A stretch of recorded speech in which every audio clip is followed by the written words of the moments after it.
예, 너무 은혜가 돼가지고 중간에 이렇게 아멘이 터져 나오고, 예, 우리 시온 찬양대 찬양이 너무 감사합니다. 자, 하나님 말씀 함께 보겠습니다. 사도행전 18장 18절에서 23절 말씀입니다. 사도행전 18장 18절에서 23절, 저와 여러분들이 한 절씩 교독합니다. 바울은 더 여러 날 머물다가 형제들과 작별하고 배 타고 수리아로 떠나갈새 브리스길라와 아굴라도 함께하더라. 바울이 일찍이 소원이 있었으므로 갱그레아에서 머리를 깎았더라. 에베소에 와서 그들을 거기 머물게 하고 자기는 회당에 들어가서 유대인들과 변론하니 여러 사람이 더 오래 있기를 청하되 허락하지 아니하고 작별하여 이르되 만일 하나님의 뜻이면 너희에게 돌아오리라 하고 배를 타고 에베소를 떠나 가이사랴에 상륙하여 올라가 교회의 안부를 물은 후에 안디옥으로 내려가서 얼마 있다가 떠나 갈라디아와 부르기아 땅을 차례로 다니며 모든 제자를 굳건하게 하니라. 아멘. 할렐루야. 잘 나오셨습니다. 우리 앞뒤 좌우에 계신 분들하고 인사합시다. 성도님은 우리 교회의 보배입니다. 한 번 더 인사하겠습니다. 성도님 때문에 우리 교회가 행복합니다.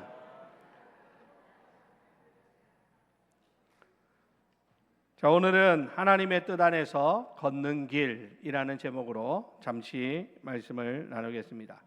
오늘 우리가 함께 읽은 사도행전 본문은 사도 바울의 제2차 전도 여행이 대단원의 막을 내리고 제3차 전도 여행이 시작되는 중대한 전환점을 보여주는 그러한 본문입니다. 짧은 6구절 안에 수천 킬로미터에 달하는 방대한 지리적 이동과 수많은 사역의 전환점들이 압축되어 있습니다.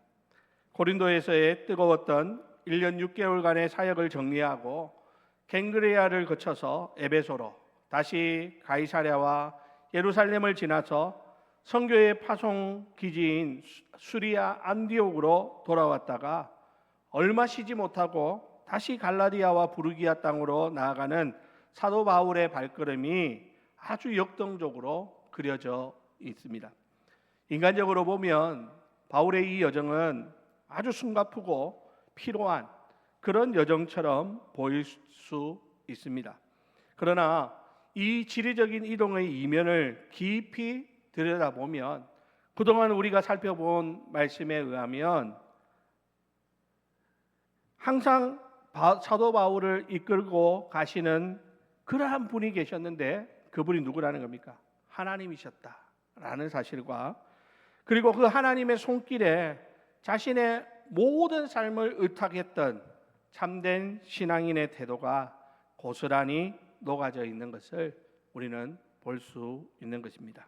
자, 오늘 본문을 통해서 우리도 참된 하나님의 사람들이 이 땅에서 하나님의 뜻 안에서 걷는 그 삶이 무엇인지 잠시 살펴보는 그런 귀한 시간이 되기를 바랍니다. 자, 먼저 하나님의 뜻 안에서 걷는 삶의 첫 번째는 무엇이냐? 받은 은혜에 자발적으로 감사하고 헌신하는 삶이다 라는 말입니다.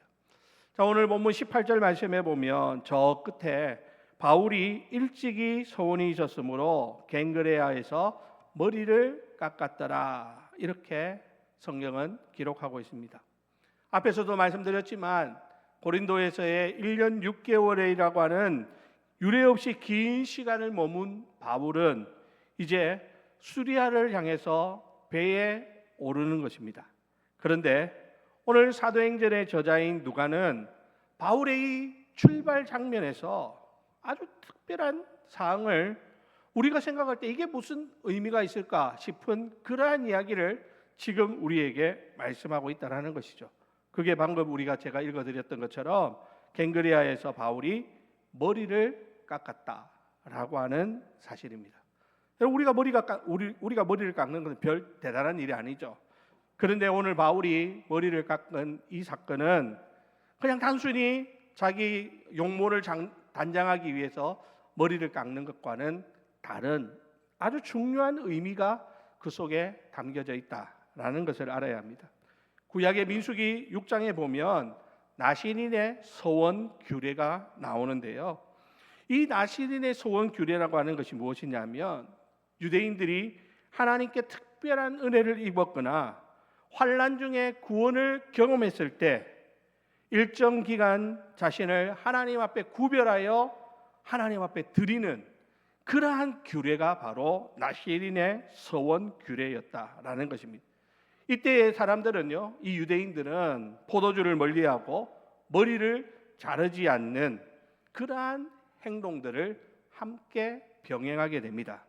그리고서 이 서원 기간이 끝나게 되면 자신의 머리를 깎으면서 그동안 베풀어 주셨던 그 하나님의 그 사랑, 그 은혜에 감사하는 의식을 행하는 것이 바로 나신인의 서원 규례라고 하는 것입니다.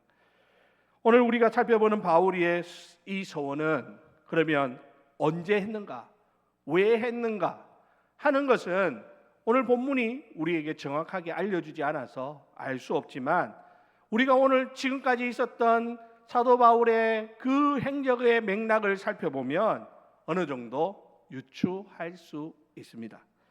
바울의 고린도에서의 사역 1년 6개월 동안 바울이 그곳에서 사역을 했지만 사실 고린도에서 사역이 결코 순탄하지 않았습니다. 고린도는 음란하고 거친 도시였습니다. 사도 바울을 향해서 대적자들이 일어나서 공격하는데 그 공격이 극에 달할 정도로 아주 영적 최전방이 바로 고린도라고 하는 곳이었습니다. 그래서 하나님께서는 그 고린도에서 바울이 두려움과 쇠약한 가운데 떨고 있을 때 사도행전 18장 9절 10절 말씀에서 바울에게 이렇게 약속해 주십니다. 우리 다 같이 읽어볼까요? 다 같이 읽습니다. 시작. 밤에 주께서 환상 가운데 바울에게 말씀하시되 두려워하지 말며 침묵하지 말고 말하라. 내가 너와 함께 있음에 어떤 사람도 너를 대적하여 해롭게 할 자가 없을 것이니 이는 이 성중에 내 백성이 많음이라 하시더라. 아멘. 자, 여러분, 바울은 그 척박한 고린도에서 1년 6개월 동안 머물면서 어떻게 그가 그 긴 세월을, 그 긴 시간을 그 핍박과 고난 가운데서 견딜 수 있었을까? 그것은 바로 이 하나님의 약속 때문이었다라고 하는 것이죠. 바울은 이 하나님의 신실하신 약속을 붙들고 고린도에서 참고 인내하며 하나님께서 맡겨주신 그 사역을 감당했는데 그곳에서 아니나 다를까 하나님은 약속하신 대로 바울을 대적하는 모든 사람들의 입을 막으시고 마침내 회당장 그리스보와 에라스도 같은 고린도의 유력한 사람들을 변화시키는 그런 놀라운 은혜들을 베풀어 주셔서 고린도 사역이 잘 마무리될 수 있게 해 주셨다라고 하는 것이죠. 그러니까 지금 바울은 이 고린도 사역을 마무리하는 그 길목에서 지난 1년 6개월의 삶을 돌아보니 하나님의 그 놀라운 은혜, 하나님의 그 놀라운 사랑에 감격하여 그것을 그냥 지나칠 수가 없었다라는 것이죠. 그래서 그는 이 갱그리아 항구에서 자신의 머리를 깎는 이 서원을 행함으로 하나님 앞에 자신의 마음을 감사함으로 드리는 그러한 모습을 우리는 보게 되는 것입니다. 사랑하는 우리 성도 여러분, 우리는 여기서 바울의 신앙의 아주 중요한 특징 한 가지를 발견할 수 있습니다. 바울은요, 지난 모든 삶을 돌아보니까 그는 가는 곳마다 하나님의 은혜를 입는데요, 하나님의 은혜를 받는 것에서 그치지 않더라는 것이죠. 바울은 항상 받은 은혜에 반응합니다. 받은 은혜에 반응한다라는 것이 그냥 입으로만 감사합니다 하고 끝나는 것이 아니라 그 은혜를 하나님 앞에 받고 난 이후에 자신을 하나님 앞에 드리는 헌신으로 그는 하나님께 나아가더라라는 것입니다. 여러분, 이것이 바로 기독교 신앙의 핵심인 것이죠. 사랑하는 성도 여러분, 하나님의 뜻 안에서 걷는 인생은 결코 무슨 일이든지 의무감이나 마지못해서 끌려가는 도살장의 양 같은 그런 모습으로 하나님의 앞에 설 수가 없습니다. 여러분, 혹시 주님의 일을 하면서 주님의 몸된 교회를 섬기면서 우리의 마음속에 하나님이 주시는 기쁨이 없이 이 일을 하고 있다면 우리는 잠시 그것을 내려놓아야 됩니다. 하나님 앞에서 정말 내 안에 주시는 그 기쁨과 감사가 넘쳐나서 그래서 내가 하나님 앞에 무엇을 드릴까? 내가 하나님 앞에 어떤 것으로 하나님 앞에 보답할까? 하는 그런 마음으로 주의 일을 감당해야지, 하지 않으면 사람들의 눈치 때문에 아니면 다른 사람들의 뒤에서 수군거리는 그러한 소리가 듣기 싫어서 아니면 뭐 교역자들이나 뭐 우리 장로님들의 그 따가운 눈총 때문에 그래서 주의 일을 한다, 이렇게 해서는 안 되겠다라는 것입니다. 사랑하는 우리 성도 여러분, 우리가 하나님의 뜻을 행하는 그 원동력은 무엇입니까? 바로 주신 은혜에 대한 그 반응으로 우리가 이 모든 일들을 시작해야 하는 것이죠.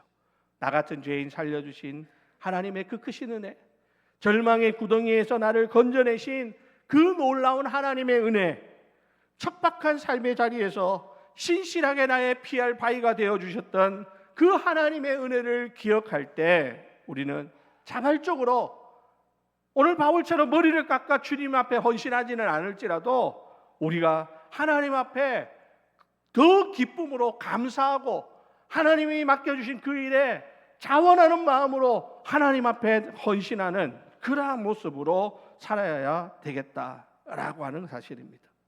여러분, 이제 아까 광고 시간에도 말씀드렸지만 다음 주일이면 맥주 감사 주일입니다. 또 간혹 그런 분들이 있습니다. 요즘 교회들마다 보니까 아니 우리가 농사를 짓는 것도 아닌데 무슨 맥주 감사 주일이냐, 추수 감사 주일이냐, 그렇게 이야기하시는 분들이 있습니다.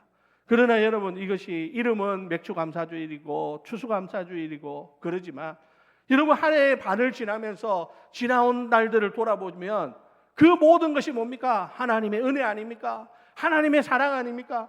그 하나님이 우리에게 주신 그 은혜와 그 사랑에 우리가 하나님 앞에 반응하는 그것을 우리가 이렇게 물질로 하나님 앞에 감사를 드리는 거예요.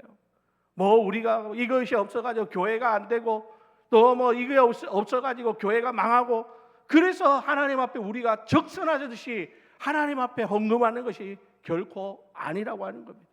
여러분, 지난 6개월의 삶을 돌아보십시오.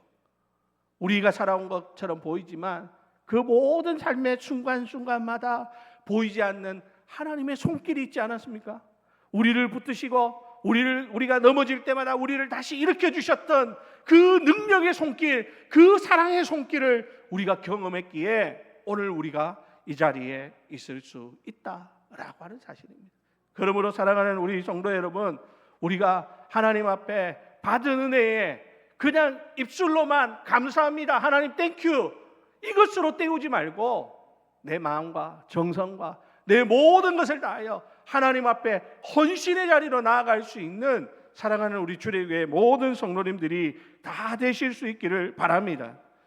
여러분, 많은 사람들이 그렇게 하죠. 하나님 앞에, 하나님 지금 몸이 아픈데 한 번만 고쳐주시면 내 삶을 드리겠습니다.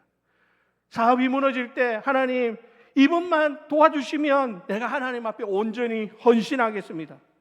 그런데 여러분, 그 당시에는 정말 우리가 절박해서 하나님 살려만 주시면, 고쳐만 주시면, 도와주시면 내가 하나님 앞에 이렇게 하겠습니다 라고 했던 그 기도와 그 서원들이 그 문제가 해결되고 나면 언제 그랬냐는 듯이 그냥 묻혀버리는 경우들이 많이 있다라는 것입니다. 그냥 감사합니다 라는 말 한마디로 끝내는 것과 그 감사가 삶의 구체적인 헌신으로 이어지는 것, 여러분, 이 두 가지는 전혀 다른 신앙의 수준을 보여주는 것이라고 할 수 있는 것이죠. 혹시 하나님 앞에 기도해서 병고침을 받으셨습니까? 위기에서 건지심을 얻었습니까? 자녀를 얻었습니까? 그 은혜에 우리는 어떻게 응답하고 있습니까? 오늘 바울이 갱그리아에서 서원하며 하나님 앞에 머리를 깎았던 것처럼 여러분, 오늘 우리도 이 영적 고린도와 같은 이 험한 세상을 살아가는 동안 하나님이 우리에게 베풀어 주신 그 놀라운 은혜에 또 우리에게 주신 구원의 그 감격을 기억하면서 오늘 저와 여러분들도 우리의 삶을 하나님 앞에 온전히 헌신함으로 하나님 앞에 영광 올려드리는 복된 성도님들이 다 되실 수 있기를 주님의 이름으로 간절히 축원드립니다.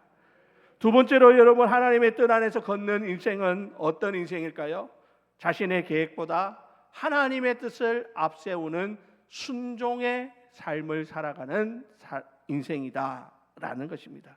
오늘 19절에 보면 바울은 배를 타고 소아시아의 관문이자 거대한 대도시인 에베소에 도착합니다. 바울은 늘 하던 대로 회당에서 들어가서 유대인들을 만나서 그들과 변론하고 그들에게 복음을 전합니다. 그런데 여러분 보십시오. 놀라운 반응이 나타납니다. 오늘 본문 20절에 보니까 여러 사람이 더 오래 있기를 청하였다라고 말합니다. 여러분, 여러 사람이 더 오래 있기를 청했다. 이게 그냥 누가가 하는 빈말이 아닙니다. 바울이 전하는 그 말씀이 그들의 영혼을 흔들어 놓았던 것이죠. 그들이 바울의 말씀을 들을 때에 하나님의 말씀에 대한 영적 갈급함이 생긴 거예요. 그래서 더 말씀을 듣고 싶고 더 배우고 싶고 하나님에 대해서 더 알고 싶다는 그 열망이 그들의 마음속에 일어났다라고 하는 말입니다. 여러분, 이렇게 되면 바울은 어떻게 해야 합니까? 복음 사역을 하다 보면 복음을 거부하고 핍박하는 곳이 있는가 하면 반대로 복음을 더 듣고 싶어하고 환영하는 곳이 있습니다. 오늘 에베소는 바로 후자죠. 사역자의 관점에서 볼 때 사람들이 더 머물러 말씀을 전해달라고 간청하는 것, 이것은요 정말 찾아오기 힘든 황금 같은 기회라고 할 수 있습니다. 세상 말로 물 들어올 때 노절하고 당장 그곳에 주저앉아서 대대적인 부흥 집회를 열고 교회를 견고하게 세우는 것이 영적으로나 사역적으로나 지극히 당연하고 합리적인 선택처럼 보일 수 있다는 말이죠. 그런데 여러분, 놀랍게도 바울은 그들의 그 간곡한 간청을 어떻게 합니까?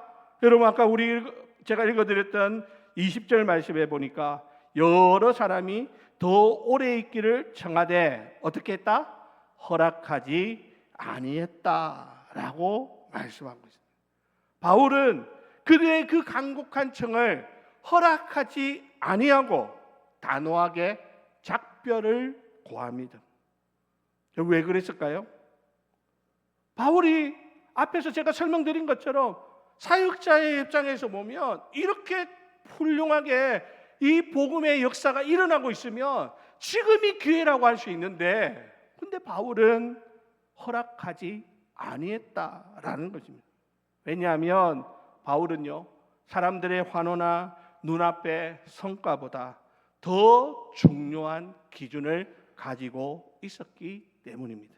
오늘 21절에서 바울이 남긴 한마디가 바로 사도 바울의 인생의 가장 중요한 기준입니다. 여러분, 21절 우리 다 같이 한번 읽어볼까요? 시작. 작자여 이르되 만일 하나님의 뜻이면 너희에게 돌아오리라 하고 배를 타고 에베소를 떠나. 아멘. 자, 여기 보니까 만일 하나님의 뜻이면 너희에게 돌아오리라 라고 합니다. 여러분, 이것이 바로 바울의 신앙의 핵심이자 우리 그리스도인의 걸음을 결정하는 가장 중요한 기준임을 오늘 우리는 기억해야 합니다. 바울은 여러 사람들이 요청했다, 이것보다 더 중요한 것이 뭐였어요? 하나님의 뜻이 더 중요했다라는 것입니다.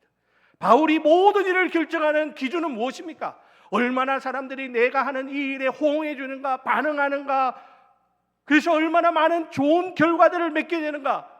이것보다 바울에게 더 중요한 것은 바로 하나님의 뜻인가 하는 것이었습니다. 여러분, 오늘 우리에게도 마찬가지입니다. 우리의 인생에 가장 중요한 것이 무엇입니까? 얼마나 많은 이익을 내는가, 얼마나 많이 내가 성공하는가, 얼마나 많은 사람들에게 인기를 얻는가.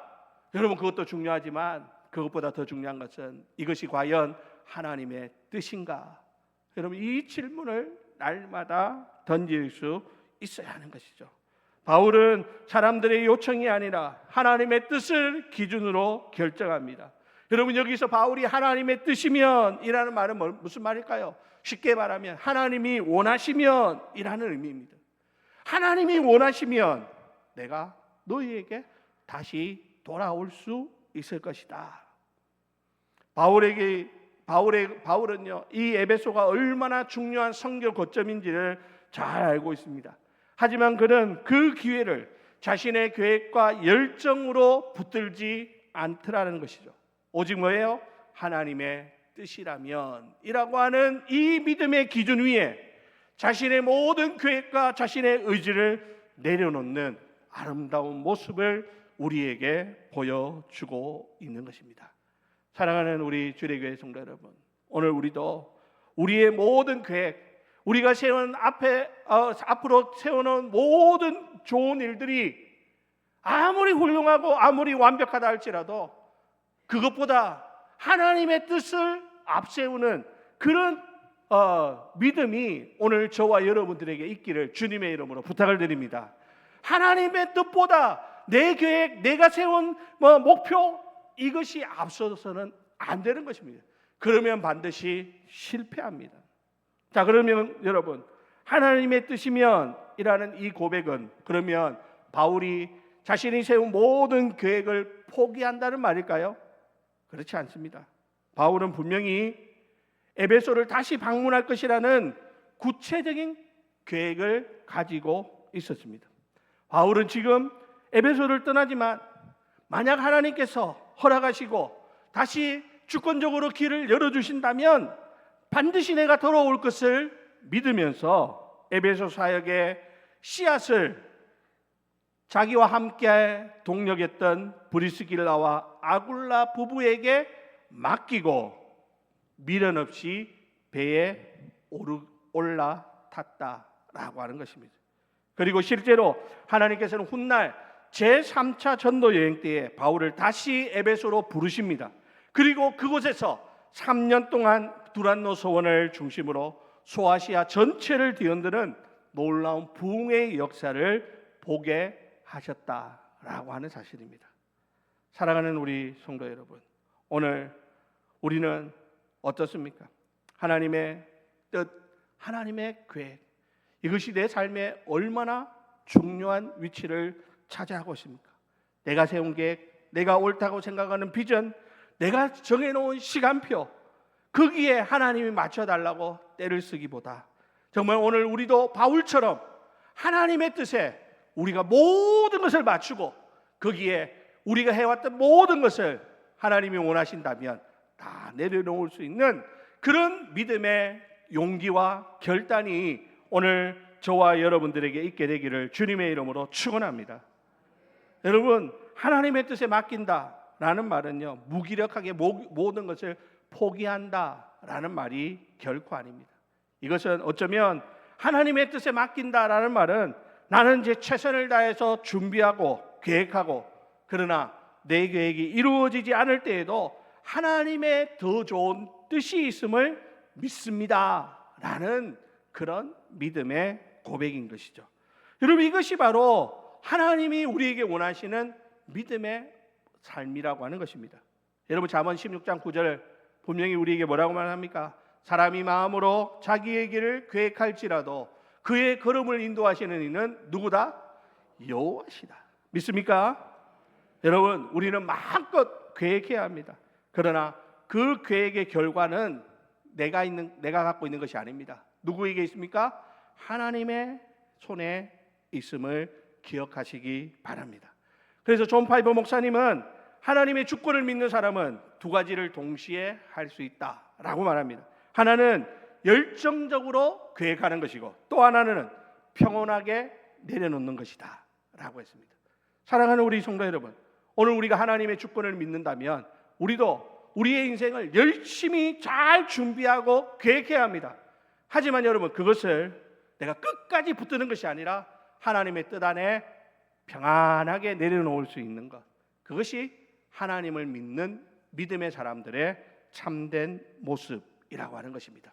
오늘 바울은 이 놀라운 진리를 하나님의 뜻이라고 하는 5글자에 압축하여 고백하고 있습니다. 사랑하는 우리 주례교회 성도 여러분, 진정으로 하나님 뜻 안에 살기를 원하신다면 내 삶의 운전대를 하나님께 완전히 맡겨 드리시기를 바랍니다. 하나님, 내 생각에는 지금이 적기 같고 이 길이 지름길 같지만 만일 하나님의 뜻이 아니면 멈추겠습니다. 만일 하나님의 뜻이라면 지금 가장 좋지 않은 상황이라도 하나님이 가라 하시면 가겠습니다 라고 고백할 수 있는 영적 성숙함이 오늘 저와 여러분들 가운데 넘쳐날 수 있게 되기를 예수님의 이름으로 간절히 축원합니다. 마지막 세 번째로요, 하나님의 뜻 안에서 걷는 삶은 세워진 교회와 제자를 굳건하게 한다라고 하는 사실입니다. 에베소를 떠난 바울의 행보는 거침이 없습니다. 오늘 22절 23절에 보니까 가이사랴에 상륙하여 올라가 교회의 안부를 물은 후에 안디옥으로 내려가고 얼마 있다가 떠나 갈라디아와 부르기아 땅을 차례로 다니며 모든 제자를 굳건하게 했다, 이렇게 말씀하고 있습니다. 여러분, 이 2절에 담긴 바울의 행적은 얼핏 보면 단순한 귀한 여정처럼 보일 수 있습니다. 그런데요, 여기에 바울 선교의 핵심 패턴이 숨겨져 있음을 우리는 보아야 합니다. 먼저 여러분 22절을 보면 다시 보십시오. 22절에 보니까 바울이 가이사랴에 상륙해서 올라갔다 이렇게 표현을 하고 있죠. 그리고 교회의 안부를 물은 후에 안디옥으로 내려갔다라고 말합니다. 그러니까 우리가 이 구절만 가지고 보면 바울은 가이사랴에서 안디옥으로 내려간 것으로 보여지지만, 여러분 여기서 올라갔다라는 이 표현은 그냥 올라갔다라는 것이 아니라 성경에서는요, 올라갔다는 표현을 보통 어떨 때 사용하느냐 하면 예루살렘으로 갈 때 올라갔다라는 표현을 사용합니다. 그러니까 지금 사도행전의 저자 누가는 지금 바울이 가이사랴에서 안디옥으로 가는 것으로 비춰지고 있지만, 그러나 사실은 이 구절 속에 숨겨진 곳이 있는데 그것이 어디라는 거예요? 예루살렘 교회라고 하는 것입니다. 그러니까 바울은 이방인 사역의 보고를 예루살렘 교회에 가서 정중하게 전하고 유대인 그리스도인들과 이방인 그리스도인들 사이에 영적인 연합을 공교하게 한 이후에 이제 자신을 처음 파송했던 안디옥으로 내려가서 비로소 제2차 전도 여행의 공식적인 마침표를 찍고 있더라라고 하는 것입니다. 여러분, 바울은 선교 여행을 하면서 항상 이 2가지를 병행합니다. 하나는 예루살렘 교회에 대한 예의를 표하는 것이고, 다른 하나는 자신을 파송한 안디옥 교회에 돌아와서 보고하는 일이었습니다. 이것은 개인 선교사 바울이 독자적으로 이 모든 사역을 감당하는 것이 아니라 교회 공동체의 권위와 질서 안에서 움직이고 있다라고 하는 것을 우리에게 가르쳐 줍니다. 여러분, 선교는요, 선교사님 혼자서 하는 것이 결코 아닙니다. 교회가 파송하고, 교회가 기도하고, 교회가 지원하고, 선교사는 이렇게 파송을 받아서 교회의 성도들의 기도를 힘입어서 재정적인 지원을 가지고 파송받은 그곳에서 열심히 사역을 하는 겁니다. 내 마음대로 하는 것이 아니라 교회가 원하는, 교회와 함께 협력하여 교회가 원하는 선교 방향을 따라서 열심히 주의 사역을 감당하고, 그리고 우리 선교사님들은 교회에 와서 그동안 있었던 일들에 대해서 보고하는, 이것이 바로 사도행전이 보여주는 선교의 아름다운 모습이라고 하는 사실입니다. 여러분, 그래서 이제 7월 달에 보면 7월 8일부터 해가지고 우리 4주 동안 우리 4분의 선교사님들을 모시고 수요 말씀 집회를 이번에 하게 되었습니다. 매년 우리 수요 말씀 집회할 때는 좋은 목사님들을 모셔가지고 말씀을 듣고 했는데, 이번에는 마침 선교사님들하고 이렇게 연결이 돼가지고 4분의 선교사님들을 모시고 우리 교회가 파송하고 우리 교회가 협력하고 하는 선교사님들을 모시고 선교사님들의 그 사역 가운데 행하셨던 하나님의 놀라운 일들을 우리가 함께 보고받고, 또 우리가 그 속에서 기도 제목을 발견하고 함께 선교사님을 위해서 기도해주는 그러한 귀한 시간을 가지려고 합니다. 사랑하는 우리 주례교회 성도 여러분, 7월달 한 달 동안에는요, 여러분 수요일날 나오셔가지고 함께 선교사님들의 그 사역을 귀 기울이시고, 그리고 선교사님을 위해서 기도하는 일에 동참해 주시기를 주님의 이름으로 부탁을 드립니다. 자, 이제 바울은요, 이렇게 해서 안디옥에서 2차 선교 여행을 마무리 짓습니다. 이제 안디옥에서 2차 선교 여행을 마무리 짓고 그곳에서 잠시 쉬고 난 다음에 바울은 다시 길을 떠납니다. 여러분, 인간적으로 생각해 보면 1, 2차 전도 여행을 통해서 바울은요, 수천 킬로미터를 걸으면서 배를 타고 또 그 가운데 매를 맞고 돌에 맞고 파선의 위기를 겪었던 그 험난한 세월을 지냈는데, 이제 안디옥 교회에 와서 편안하게 안식하고 어쩌면 은퇴를 준비하거나 좀 오랫동안 휴식을 취하면서 재충전하는 것이 마땅해 보이지 않습니까? 이제 선교복음을 마쳤으니 대접을 받고 영웅 대접을 누릴 법도 한데, 오늘 본문 23절에 보면 바울은 뭐라고 말합니까? 23절 떼어주세요. 얼마 있다가 라고 말합니다. 바울은요, 안디옥에 며칠 머무르지 않습니다. 다시 일어섭니다. 그리고 이미 1, 2차 전도 여행에서 눈물과 피로 세웠던 갈라디아와 부르기아 지역의 교회들을 차례로 방문하기 시작합니다. 여러분, 이것이 바로 사도 바울의 제3차 전도 여행의 시작이라고 할 수 있는 것이죠. 자, 그러면 여러분, 바울이 이토록 서둘러서 다시 전도 여행을 떠나는 목적이 무엇일까요? 누가는 그것을 단 하나의 문장으로 요약합니다.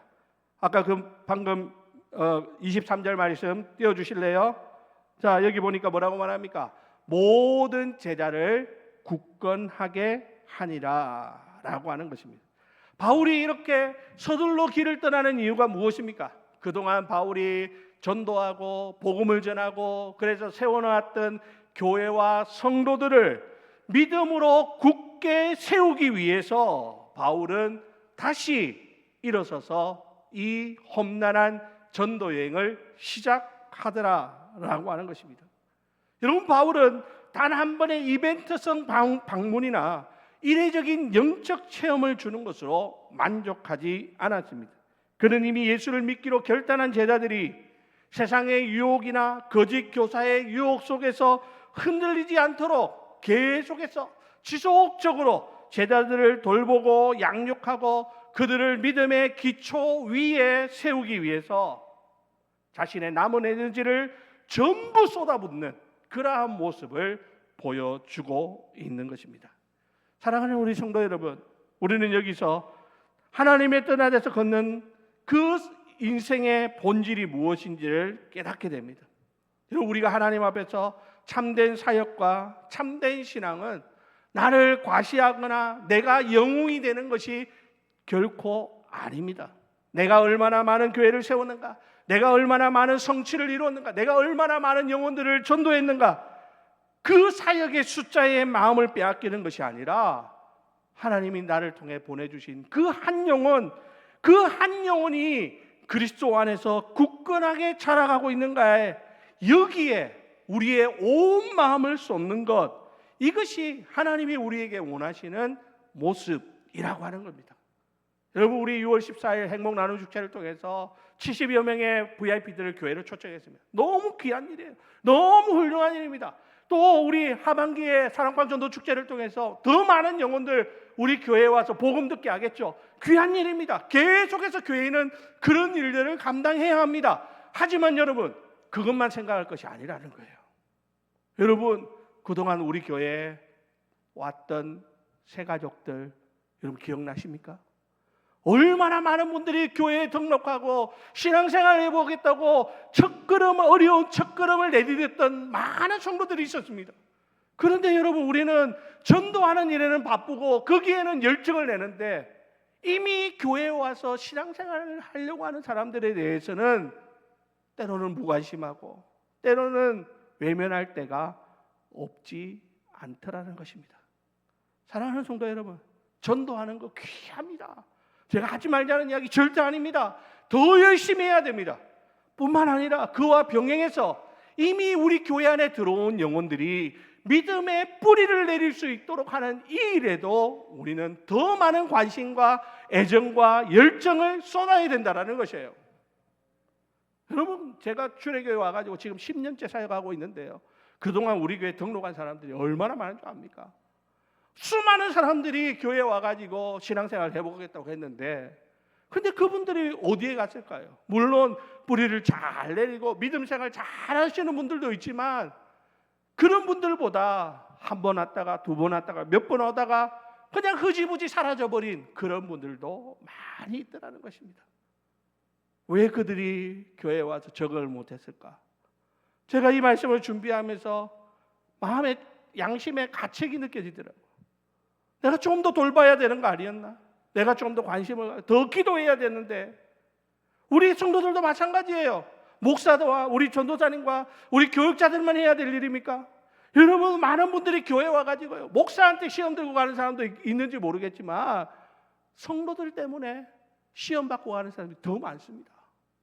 성도님들이 인사를 안 한다고 시험 받고 가요. 성도님들의 표정이 무거워가지고 무서워서 못 있겠다고 가는 사람도 있어요. 교회 와가지고 성도들 간에 싸우는 모습 보면서 거기에 시험 들고 떠나는 사람도 있어요. 성도들의 오고 가는 말투가 너무 거칠어가지고 그 말 때문에 상처받고 교회 못 나오겠다는 사람들도 있더라니까요. 실제로 제가 그 이야기를 들었습니다. 여러분, 우리가 하나님 보내주신 그 영혼, 우리가 전도하기 위해서 그렇게 애쓰고 눈물 흘리고 사랑으로 섬겨 모셔왔던 그 영혼들, 여러분, 그 영혼들을 교회의 믿음의 반석 위에 굳게 세우도록 하는 일, 여러분, 이것을 우리 교회가 결코 가벼운 것으로 여겨서는 안 되는 것입니다. 그러므로 여러분, 그렇다고 해서 여러분들이 뭐 대단한 일을 하라는 것이 아닙니다. 여러분, 옆에 있는 새로운 사람들 보면 한번 좀 웃어주세요. 한번 옆에 있는 사람 보세요. 한번 웃어주세요. 예, 그 웃음이 잘 안 나오죠. 그래도 억지로 웃어야 됩니다. 처음 교회 나오는 사람이 아무것도 몰라가 실수하면 그냥 모른 척 눈 감아주세요. 꼭 그것 좀 가르친다고 나중에 가르쳐도 되는데 굳이 그 시간에 가르친다고. 그래서 그 상처받는 사람들, 그거 몰라도 구원받는데 전혀 지장 안 되지 않습니다. 우리라고 처음부터 다 알았나요? 우리라고 처음부터 다 잘했나요? 그렇지 않지 않습니까?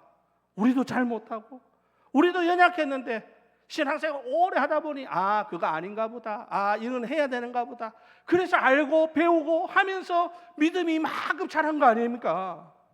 오늘 바울은요, 세워진 그 한 영혼 믿음으로 다시 세우기 위해서 자신의 그 육신의 그 피곤함을 이기고 다시 복음 들고 나아갑니다. 세워진 교회, 하나님의 복음의 말씀을 듣고 예수 믿기로 작정한 사람들이 믿음의 뿌리를 내릴 수 있도록 바울은 그것을 위해서 다시 제3차 전도여행을 떠나는 그러한 모습 속에서 여러분, 우리는 주님의 마음을 깨달을 수 있기를 바랍니다.